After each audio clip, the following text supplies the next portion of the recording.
Welcome everyone to this month's Astrocolorscope. My name's Elizabeth Harper. My website is sealedwithlove.com.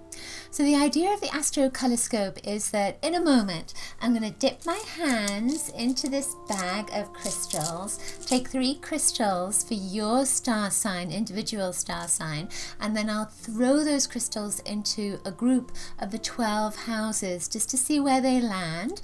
Then I'm going to read the energy of the crystal, the color of the crystal, where the crystals landed, and I'm also going to take a bead from this bag to have an extra little bit of color or whatever else wants to come up from that bag, and I'll take a card from the Voyager deck tarot, and these cards are collages. So what I want you to do then is take a look at the card that comes up for you and see what most attracts you in that card. Then ask yourself, what does that mean? And see what the message is that comes to you. So it's a little bit more individual.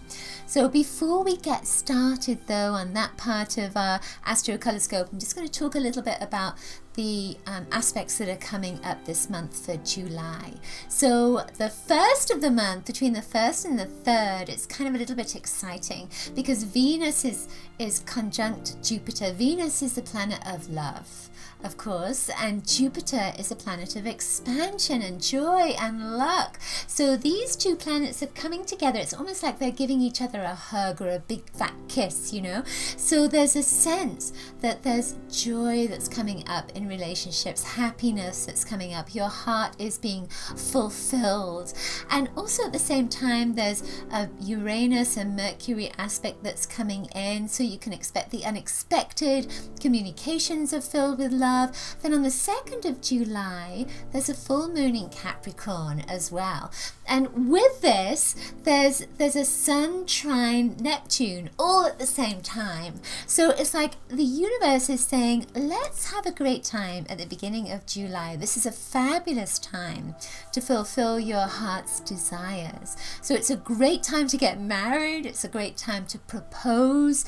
It's a great time to fulfill whatever it is you want to achieve right now that is close to your heart, because of that Venus energy. It's bringing love into it. And Jupiter, of course, means that great opportunities are coming up. So this is a fabulous time to make your wishes. And, you know, even though the full moon is about a culmination and a completion, it's still a great time to make your wishes and just open up to the universe and to the abundance of the universe. There's also the sense of, you know, pursuing a vision as well. And especially with that Neptune energy, because Neptune is about the imagination. And with the Sun, there's a sense of light coming in.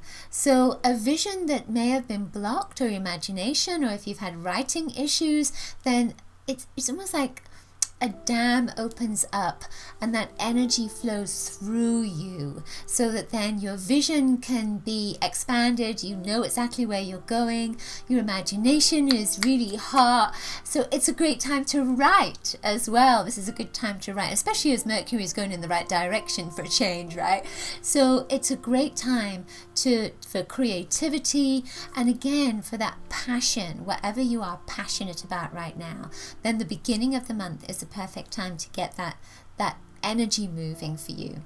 On the 6th, there is a sun that the Sun is opposing Pluto, and then on the 9th, Mars is opposing Pluto.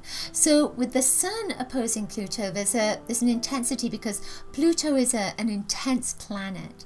It's an intense body. So it's almost like, you know, you don't always get what you want. There's a sense of a tantrum that's coming up with that Sun, because the Sun is, oh, everything's fabulous, everything's wonderful, and then Pluto comes up and says, well, it might not be, because you need to transform something. You need to change something. You need to look at what's going on in your life. And especially with that Mars energy coming up at the same time, almost at the same time. So it can be a little bit of an overbearing time between the 6th and the 9th of the month. It may be that, you know, anger is coming up a little bit more. Energy is coming up to be cleansed. Anything that you've stuffed down there, like irritations or or grievances, that may start to kind of come to the surface. But at the same time, that is an energy dynamic as well, especially with the Sun and Mars. Very hot, very fiery, and you could use it to your advantage. So this could be a great time to get things moving, to get action and heat and passion behind whatever it is you've wanted to get off the ground. So it could be like a little rocket that's being set under you to get things moving. It doesn't have to be negative, doesn't have to be challenging. Then we have the new moon that's coming up in Cancer in the middle of the month on the 16th. Cancer is the home of the home, so it could be around that time that you could start to change things around your home, move your furniture around, just like I've been doing in my office. I've already gotten that energy, and it could well be that you start to plan parties and things that will be more home-based or family-based, connections with your family. So then July 25th, there is a big aspect, a big shift, and that is Venus going retrograde. So at the beginning of the month, we have this Venusian energy, and towards the end of the month, it's coming up again. And when it moves retrograde, it's really about, going inside, connecting again to what you most want, as opposed to looking outside of yourself and maybe relationships. So also around that time, Uranus is going retrograde, and Saturn is retrograde. It's been retrograde since March. So it's like three big planets, three big energies are all moving in reverse. So if we feel into that, if we feel into Venus, which is that planet of love, compassion, desire, joy, and excitement as well, that's in Venus, and all of that is going inside. Saturn is again in that reverse mode as well, so it's almost like you're having to look at what is really important to you. And Uranus going retrograde, it's always a planet of the unexpected, but because of that internal energy that's coming up, it could be that the rug gets pulled from underneath you a little bit, and so then energy has to emerge. So it feels like there's a strength that's coming from that. It doesn't feel negative. It feels like, in the immediate instance, it looks like it's negative, and then something shifts, and you can see a new strength, a new gift, a new talent that emerges from you. That's the sense of it for me anyway. It feels like it clears out the emotions, but to clear it out means that then you find this new ability. Right at the end of the month, there is another full moon. So this is a 2 full moon month. So this is in Aquarius, and with Aquarius, it's a little bit more intellectual. It's a little bit more mind oriented. So again, you have that kind of emotions that are going internally. That focus isn't on the internal life. So your emotions could be a little bit in turmoil because you don't quite know where they are. They're going inside, and then there's this Aquarian energy that's coming up, and it's like a thinking part. So you may be like a fish out of water if you're a very emotional person, and it may be that you just cannot figure out what's going on emotionally, and you might just have to focus a little bit on the intellectual side and maybe where those emotions are coming from, how they are impacting your life, what you can do about creating a balance in your life. And there's another energy that's coming from that. It feels like there's a need to start journaling now as well. And journaling's always good, but there's a sense of journal, and then you can bring this new energy up and out and into your future. And September feels like it's going to be a little bit clearer, but August, this energy is still going on. All right then, so let's get started on the crystals for your star sign.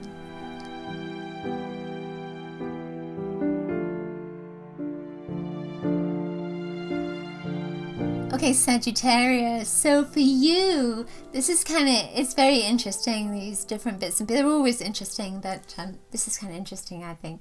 So you have Kunzite. Kunzite went into your third house. Kunzite is about unconditional love. It's a lilac pink color.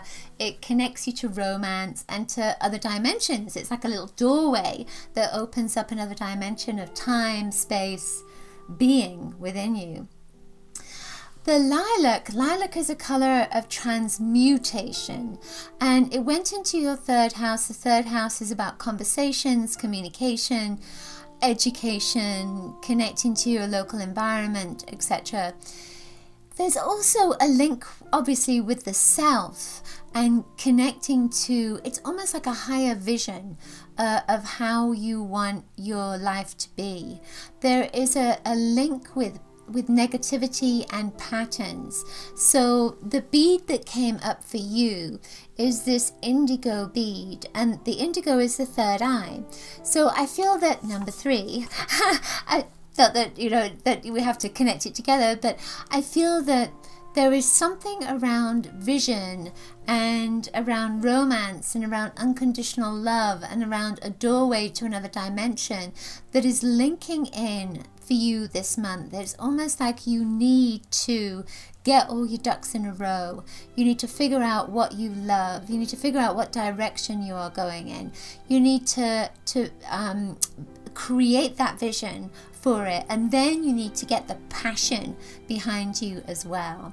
So I'm kind of going around in circles here because the card that came up for you has this fire in it, and that is another thing. You've got a lot of fire that's going on in your particular month, and you're Sagittarius, you've got a fire sign. So I feel that there's going to be a lot of movement forward for you. It's very positive, but you need a vision in order to really take advantage of that. I get this sense, because this went into your third house, that you're going to be talking to people, you're going to be in a group of people, you're going to be sharing your vision, sharing your ideas of what you can bring into your life to make it better, to make it more seamless, to make it more nurturing, more filled with love maybe. And through that, there is a sense of moving to another level of spirituality, let's say. There's almost a sense of religion, faith, that there is a shift, a change, a new knowledge, a new understanding, that kind of thing that seems to come with this. It's so pretty. I think this is such a pretty stone, and it has lots of markings in it, and it almost feels like it has a map within it, and it's going to help you to find what your soul wants you to achieve this lifetime. So then the other 2 stones went into your 7th house. This is Prasiolite and this is Unakite or Unakite. And the Prasiolite is green amethyst. So it was put into the fire and it was violet, now it's green. So with this, it's saying there is transformation in relationships. There's a transformation in the relationship with yourself, with others, with that sense of self as well. So it's almost like your confidence is building, especially going from violet to green. Your confidence is starting to shift. You're starting to get a deeper, better, higher, greater self-esteem and sense of self-worth as well. I feel with this too that you are molding something in your life that you're not quite ready to share with people yet. So there's almost a sense of you've got a secret, or you've got an idea, and it's just brewing. It's just brewing right now. It's going to take a little bit of time, but at least by the end of the year, it's almost like it's going to be in the works. And then, of course, the Unakite, there's an aspect of this that is about healing your heart. It's green and it's a sort of a coral color. Has a little bit of black in it as well, and I feel with this that it's about being a leader. It's about letting go of any fear of not being good enough, of not being able to do what you've set out to do. And with this green, I feel as if you need to relax. There's a sense of just needing to take it easy, find the people who love you, put those people around you.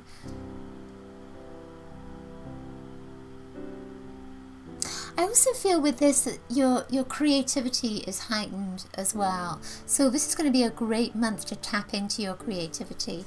When I link all of these together, it's like the heart. It's not quite the heart, but it is, and yet it is the heart. There's a really softening of the heart that's coming in here. So feel that, you know, if you're not doing it yourself, somebody is coming into your life who is going to soften your boundaries, your barriers a little bit, and that's going to help as well. So then the card that came up is this Seer card. Take a look at that. See what you are most attracted to, and then ask yourself, what does that mean? What does that mean? So this is the Sage of Wands, and of course, as I say, I was seeing the fire in this card. I mean, you can't help but see the fire. There's lots of other things in it. So I feel that fire is the passion, it's love, it's ambition, it's movement, and all of these things are pointing towards a change in who you are internally. And it's almost like you're becoming more powerful, but none of these are saying that it's brash power. It's more about a power within yourself where you can stand up and be counted. I feel the Kunzite, particularly, you know, with love, that romance could well be coming into your life if you've been looking for romance. But it's because there is a shift in how you feel about yourself, and therefore you attract love to you. Okay, that's it for this month's Astrocolorscope. Hope you've enjoyed it. Do remember to grab my free colour kit at bit.ly/colour kit. And also remember that I do different kinds of readings on my website, sealwithlove.com. I offer crystal gem readings and card readings and soul guidance and all kinds of different things. Plus, I have a store.sealwithlove.com, where I offer all kinds of different jewelry, this bracelet and necklace and rings and lots of meditations and books, of course, etc. So I look forward to seeing you very soon. Do check out my other oracles, the Crystalscope and the Colorscope. Lots of coloricious blessings to you. Bye!